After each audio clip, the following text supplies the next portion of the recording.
Chapter 1.5 Motion, Part 2. We're going to get into stroboscopic motion, and when we're seeing images close together, then we think they're moving, and that is how film was made, at least originally. For a long time, actual film was a material that was kind of like a plastic, hard to describe if you haven't seen it, because now it's funny to even think of, but it was a series of still pictures connected, and that you're seeing them so quickly, 17 frames a second, that you put them together with your eye. So stroboscopic motion is one of the early things. I loaded a couple videos right at the beginning of this page because I think it's helpful. It's really hard to talk about motion when you don't see any motion, when I'm just scrolling through images. Now, I looked this word up, how to pronounce it, because I've never used it before as a brand new experience for me, kind of exciting though. Phenakistoscope. This is also a stroboscopic motion device invented in 1832, supposedly by multiple people at the same time. That does periodically happen. At any rate, the images, and I would refer you back to the first video to look at those. They appear to be moving because they're moving quickly, or you're looking at the images in rapid succession, sorry.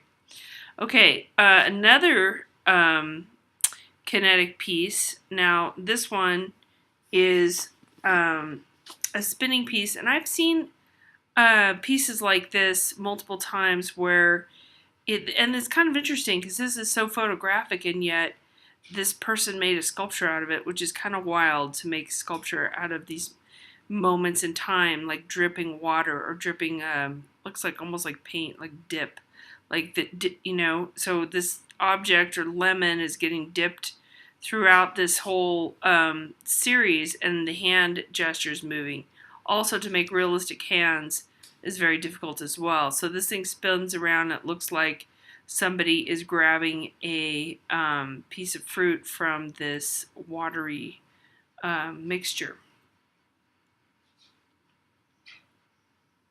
Strobe lighting, and I believe it's moving. It says kinetic, so I think it's moving.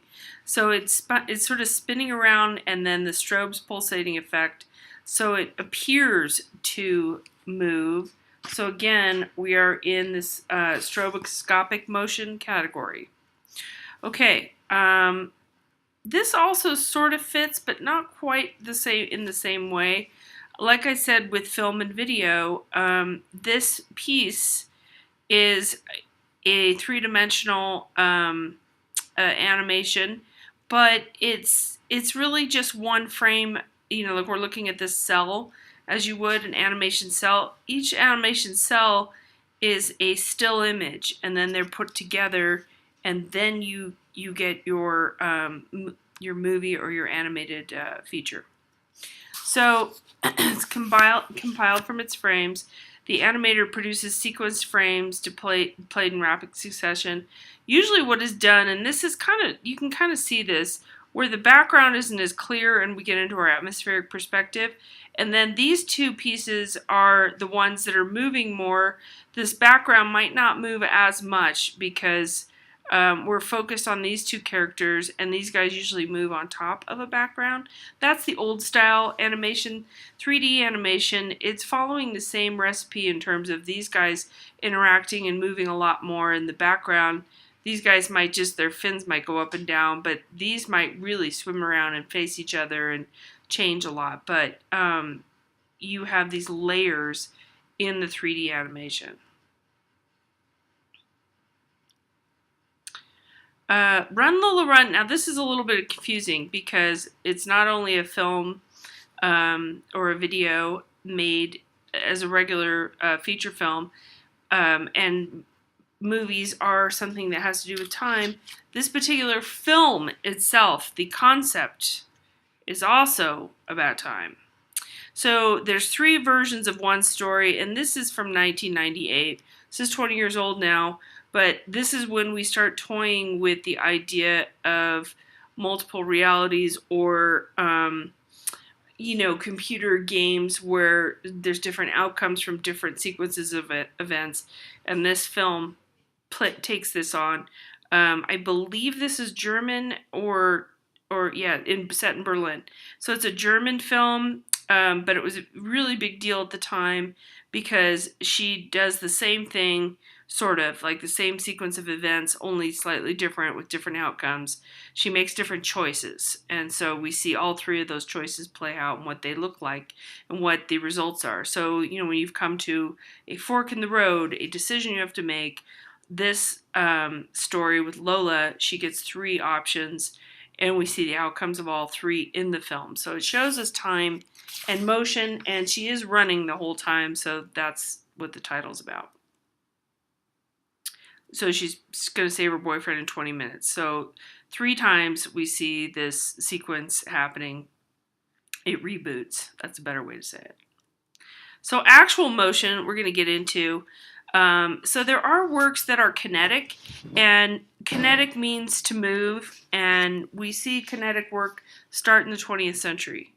Did not exist before Marcel Duchamp, and also Alexander Calder, another kinetic artist, and then also performance art, which is sort of like a play, but not.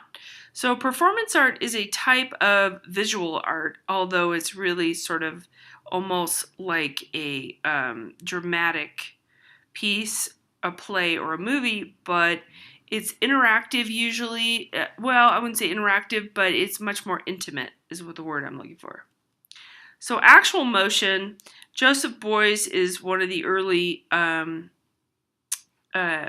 performance art artists in the 60s, 70s. He was a soldier in World War II. He was shot down, and felt is one of his main materials that he uses in his artworks, because felt was something that helped him survive in the snowy cold when he was rescued.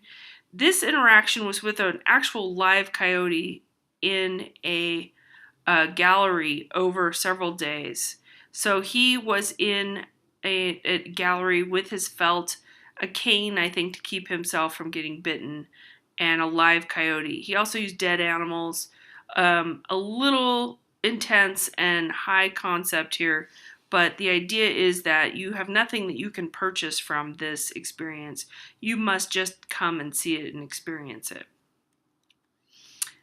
Cirque du Soleil is a performance piece that came out of a lot of these ideas, although Cirque du Soleil is far more beautiful and playing with a marriage probably of circus and acrobatics and gymnastics mixed with performance art.